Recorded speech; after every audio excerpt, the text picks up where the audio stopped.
بڑی عبادت کے لیے ہمیں تیار کرتے ہیں، ہمیں سپورٹ کرتے ہیں، اس لیے کہ وہ بڑی عبادت آسان کام نہیں ہے، ہمہ تن ہمہ وقت ہمہ جہت اللہ کی بندگی کرنا، اطاعت کرنا،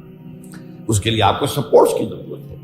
نماز سپورٹ دیتی ہے، روزہ سپورٹ کرتا ہے، زکوٰۃ سپورٹ کرتی ہے، حج سپورٹ کرتا ہے۔ تو پہلی بات تو یہ کہ احسان اس کے لفظی معنی کسی شے کو حسین بنا، یہاں مراد احسان اسلام،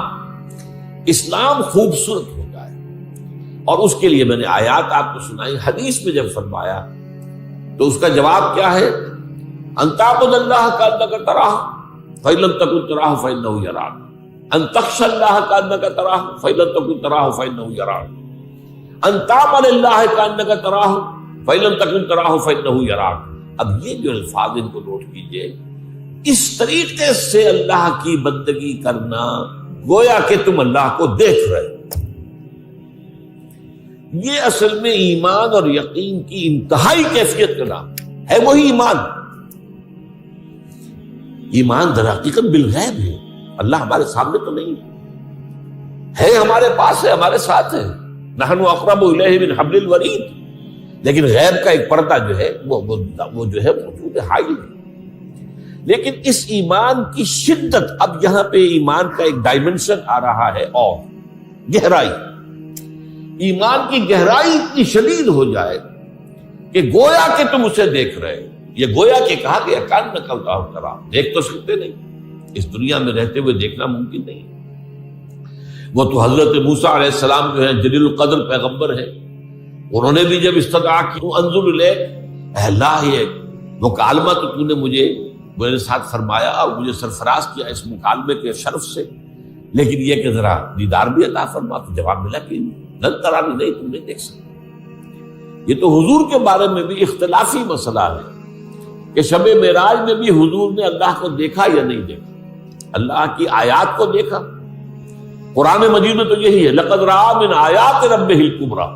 اللہ کی عظیم ترین آیات کا مشاہدہ کیا۔ لیکن بہرحال ایک رائے ہے صحابہ میں سے موجود ہے کہ اللہ کو دیکھا، چنانچہ حضرت علی رضی اللہ تعالیٰ عنہ کی رائے ہے، حضرت عمر کی نہیں، حضرت عائشہ کی نہیں۔ حضرت عائشہ نے تو بہت خوبصورت الفاظ کہے،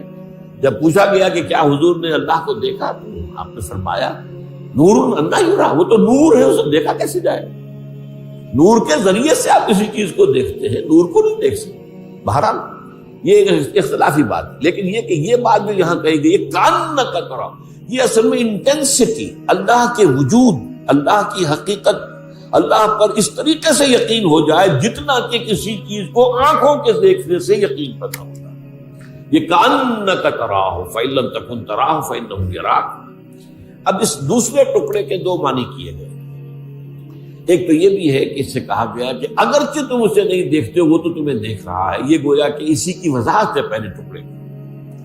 اور ایک مفہوم یہ لیا گیا کہ یہ دوسرا درجہ، پوچھنا درجہ تو یہی ہے، اتنی شدت پیدا ہو جائے گویا کہ فی الواقع اپنی آنکھوں سے دیکھ رہے ہو۔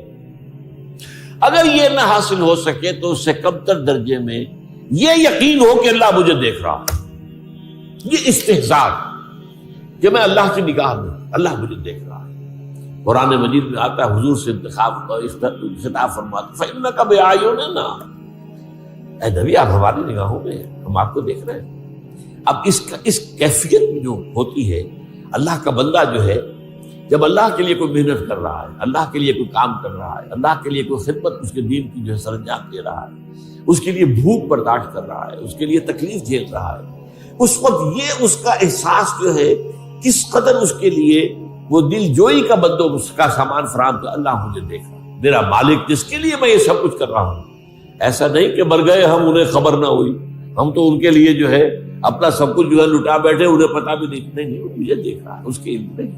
میری ساری جو بھی خدمتیں ہیں، خدمت گزاریاں ہیں، میری جو قربانیاں ہیں، میرا جو اثار ہے، میری جو محنت ہے، میری جو بھاگ دوڑ ہے، ان تعمل للہ کانک تراہ فإن لم تکن تراہ فإنہ یراک، تو وہ تو مجھے دیکھ رہا ہے۔ تو یہ اصل میں ٹکڑا جو ہے اس کے دو مفہوم ہے، ایک تو یہ کہ پہلی ہی بات کی وضاحت ہے کہ اگرچہ تم اسے نہیں دیکھ سکتے لیکن وہ تو تمہیں دیکھ رہا ہے نا، اس لیے یہ یقین پیدا ہو جانا کہ وہ مجھے دیکھ رہا ہے، یہ بھی درجہ احسان پر فائز ہونے کے لیے کافی ہے۔